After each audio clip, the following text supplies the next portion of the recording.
central Sussex County in southern Delaware, southwestern Kent County in central Delaware, Talbot County in eastern Maryland, south central Queen Anne's County in northeastern Maryland, Caroline County in eastern Maryland, until 6:45 p.m.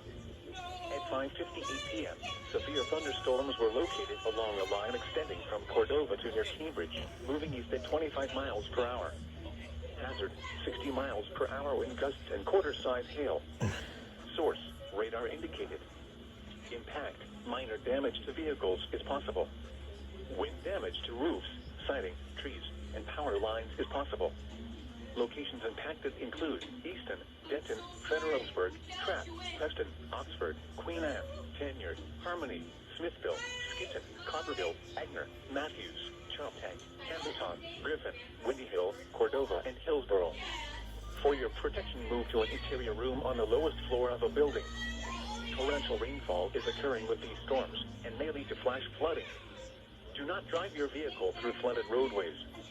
Repeating, a severe thunderstorm warning has been issued until 6:45 p.m. for the following counties in Delaware, Kent, and Sussex, and the following counties in Maryland, Caroline, Queen Anne's, and Talbot.